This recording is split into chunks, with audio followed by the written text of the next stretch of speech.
Hello, you wonderful people, and welcome to another episode of Not Too Comic Book. This being a show where I talk about TV shows that are adaptations of comic books. For today's episode, I'm going to talk about Tower of God Season 2, Episode 3. A lot of really interesting things went down in this episode, so let's break it down. First and foremost, this episode emphasizes something I brought up in Episode 1, and it's something I talked about, but it never really hit me until I was watching this episode. I think even rereading like Season 2 of the webtoon didn't even really click in my head about this, but like I brought up like the whole like soft reboot thing, especially because you're kind of getting the story from like, oh, it wasn't Viol's kind of your perspective character, it's Wangnan. So it's kind of interesting where it's like, hey, it feels soft rebootish because we're finding these new cast of characters and we're learning why everyone's climbing the tower. And I don't think I really got that before. Never, like I said, for whatever reason, now watching the anime version of it, it finally clicked in my head. But I don't think that ever really crossed my mind when I reread Season 2, it never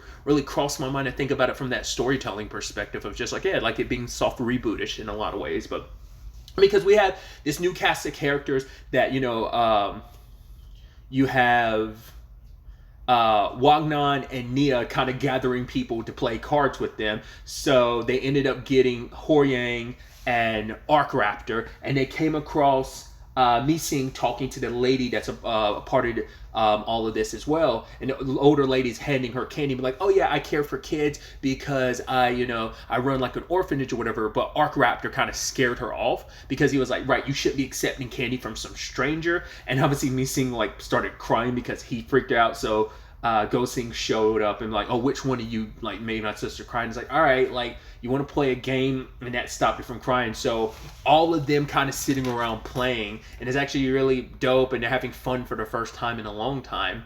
And even Go-Sing had even said like, right, if we could, I would want us to just kind of like have to give up on like climbing the tower and just like escape the tower and just be able to kind of live together or whatever. And then like Wang Namons looked at her and she was like, oh, just kind of ignore me. It's like, yeah, it's just the sad nature of climbing the tower. I mean, once again, everyone's got their reasons for climbing the tower, and as we learned from Missing, her reason for climbing the tower is like, she's like, my mom and dad told me if I climb the tower I'll be a more respectable person. And obviously for Go-Sing, it's like, right, it's like she wants to live her life together with her sister and like her parents, and it's just like climbing the tower is the only means of that happening. I don't really remember the circumstances of their parents. I don't know if that's ever really covered at all, really, from my recollection.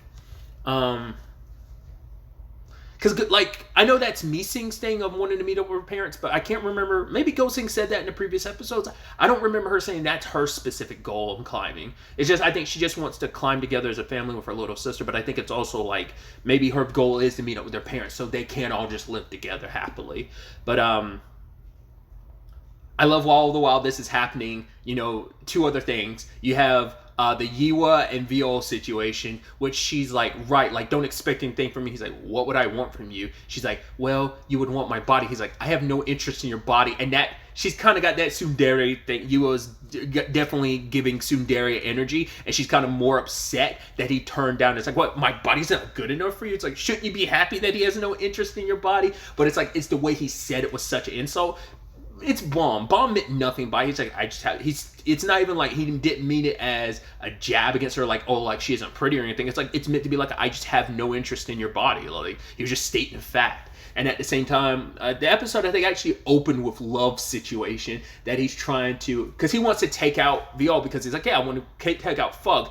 Everyone has their reasons for wanting to take out Fug. They're a terrorist organization inside of the tower. When you have the foundations of the tower being what it is, everything under the 10 families, everything under Jihad, it's like, why would you, this is what you've always known, and they are a blight against everything that the tower represents. So understandable, like, why, once again, and Fug has caused, we haven't gotten into it, but like Fug has caused a lot of pain to a lot of people with what they're doing. And it's like, and that's kind of the sad thing that Bomb's associated with such a group. But either way, Love is like, no, I want to take him out. But his boss is like, you can't do that. Regardless of someone's association, you have to put aside your personal beefs and let whatever test taker take their test. And Love's like, no, I refuse. And his boss starts stretching his face like, no, you don't get to refuse. It's like, I didn't remember that.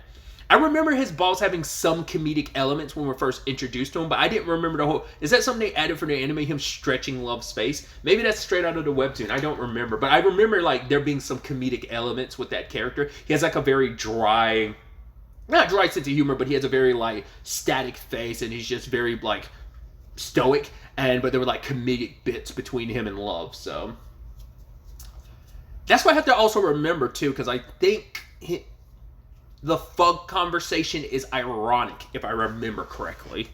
I won't go into that, but I feel like there's irony behind that, if I'm remembering correctly. So that's why I'm like, oh, that's interesting if things play out the way I remember them. But either way. So all the while that's happening, we start a new test. Now, I'd actually completely forgot about the room capturing thing, but this actually, jumping ahead a little bit, last episode I was referencing something was going to happen, but I couldn't remember if that happened before the Love and Viol thing happened. At first I was like, oh, it happened. I was like, oh, right, it happened simultaneously. Like the thing, like once again, I completely forgot about the room like capturing thing, but the Viol and Love situation, as well as this thing that I was referencing, like all three happened at the same time. I just didn't, like I said, I didn't remember the because I kept like thinking like, oh, the Viol and Love thing happens. Does it happen before or after the thing I'm thinking about? It's like it happens all at the same time. So that's interesting. Obviously, we started the Love and Viol thing at the end of the episode, but obviously that's going to be like, I don't know if that's going to be all of next episode, but it's probably going to take up a good chunk, if not half the episode. Because the other thing I'm thinking of might be the other half of the episode. Because that might be all of episode 4 in totality, is both sides of the episode. But it's the thing I was thinking of in conjunction with Love and Viol's thing that's going to happen all at the same time. And I think that's going to make up episode 4 story. But, I'm getting way ahead of myself. Let's focus on episode 3 story. Like I said, it's a room capturing game. And basically, I also did not remember like the special rules assigned for Viol, because like the 6th room you have to capture has to be Yua's room, which is also Viol's room. But it's like, right, if he can like basically snatch the remote from Love, he wins, and basically everyone else fails. So I did not remember. I completely forgot about like, I knew like the like. Just like the dealing like they made last episode of Viol does something and he doesn't have to follow the rules of bringing like 7 other people with him like Love is forcing him to.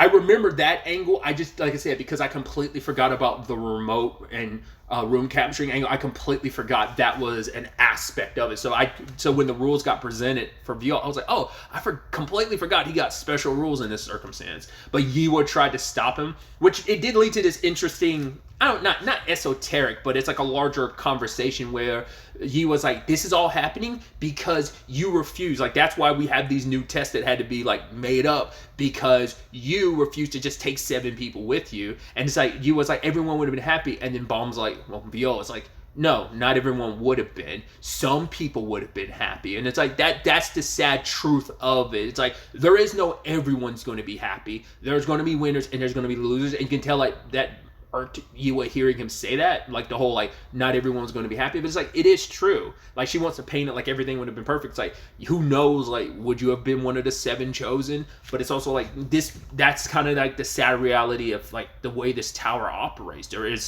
is not like everyone's going to be happy, So I just thought that kind of plays into like I think a larger theme of just like Tower of God as a whole and just the tower itself. So that's why I think it's so fascinating. It's such a small conversation in this moment, but I feel like what that conversation represents as a whole, like I said, maybe on a very esoterical and philosophical angle when it comes to the tower as a whole and just where this series continues to go, like that line of like, not everyone can be happy, like it's just fascinating. And maybe I'm reading way too much into it, but it just feels like I said, that line just feels like it holds so much weight in the grand scheme of everything. But that maybe that's just me.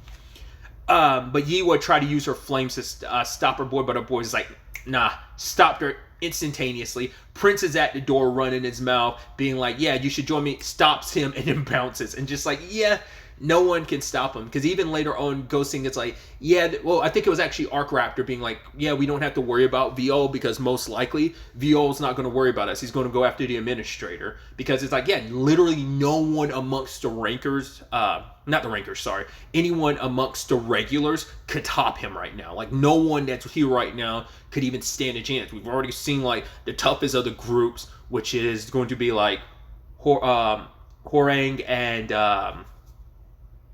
and Arc Raptor are like the strongest ones so far, at least like of our kind of recurring characters so far. At least you kind of believe so. I mean, obviously Prince has got some like pretty impactful energy inside of him, but either way, you get the point I'm trying to make. So I did love the Horyang and Arc Raptor of it all, because Ghosting like left her sister behind, and the lady tried to like open it, like, oh, Mi-sung, it's me, like open the door. But like Arc Raptor and Horyang are both worried about respective people. Arc Raptor worried about Mi-sung, and Horyang worried about Ghosting. And it's like, you know, he's like, oh, if you want to, you can go out there and check on her. But he's like, right, I'm not an idiot now to get so caught up in that. Because even Horyang was like, you see her and you think of your daughter. It's like, it wasn't a lie when he said last episode, he legitimately does have a daughter somewhere in the tower. But then, like, he tried to turn it on Horyang. It's like, oh, you worried about Ghosting? I know you're in love with Four Eyes. And it's like, no, I'm not stupid enough. So, like, which one of us is going to be an idiot first? And it turned out Arc Raptor was.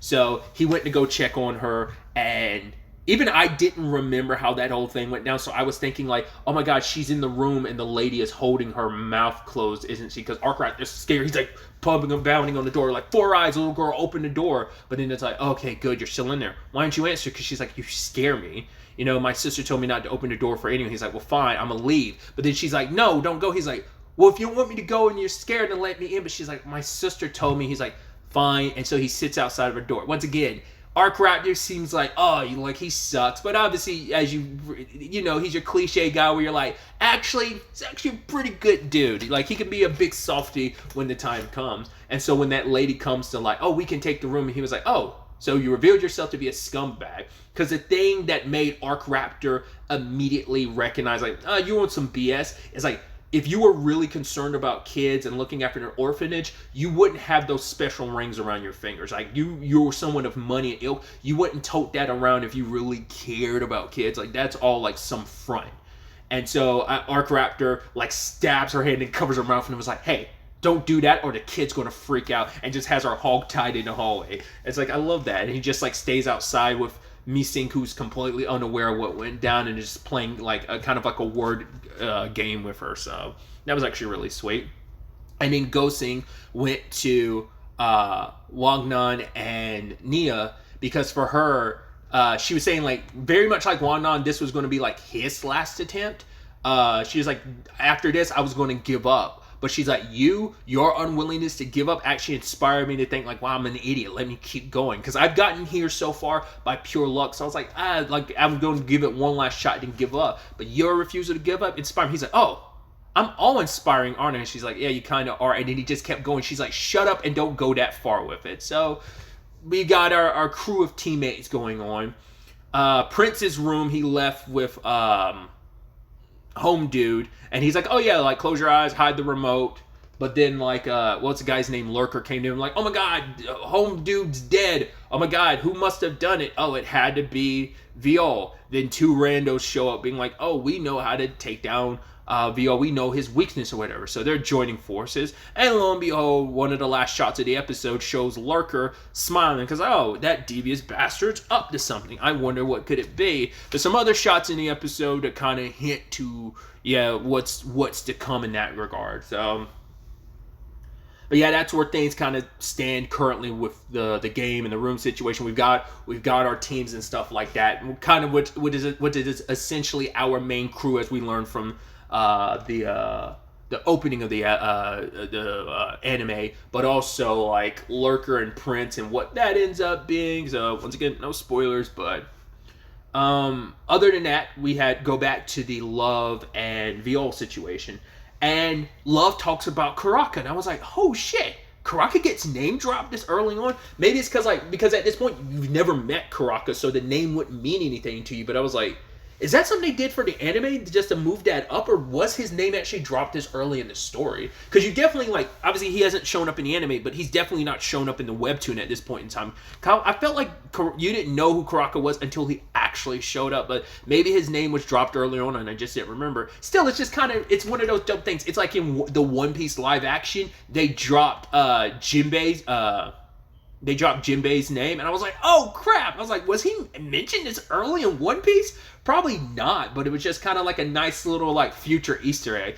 Just kind of like, hey, name dropping someone early on, so that's pretty good. It's because Love is even like, oh yeah, Karaka just became a Slayer. I was like, or recently became a Slayer. I was like, oh, it was this recent in the story? I thought he'd been one for a hot minute. But I mean, what is recently in the context of like time in the tower? As I said, like, time works weird and people age weirdly in the tower because of Shinsu and everything. Like, people don't always reflect their age, so who knows like what recent could have been. I don't know, past 2 years he became one.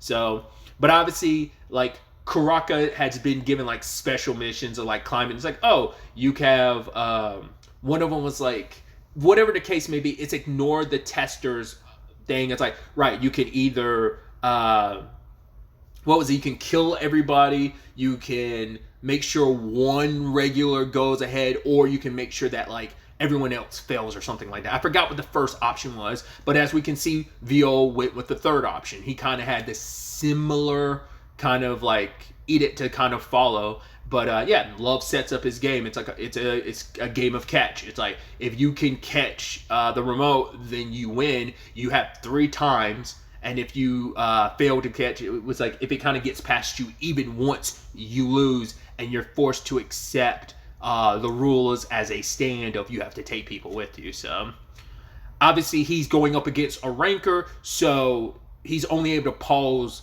Love for like a second, but it's still like being able to stop a Love's attack like even for a second was still impressive enough. And so Love is like, all right, I'm gonna have to like go a little harder. I mean, he's like, I'm warning you ahead of time too.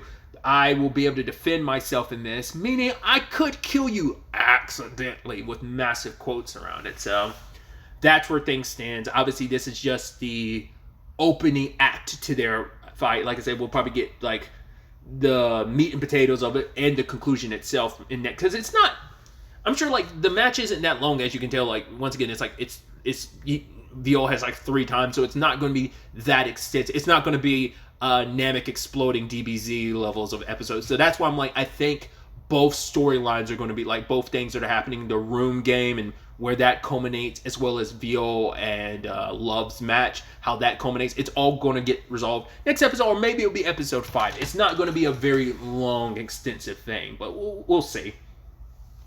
But once again, we're talking about webtoon chapters versus minutes of an episode of an anime. You know, there's all that. So, but I'm very, very excited for the next episode to showcase where all this ends up ultimately taking us. But really, that's all I wanted to talk about. Till the next time we meet, be happy, be safe, live life to the fullest, and enjoy it. Good day and goodbye.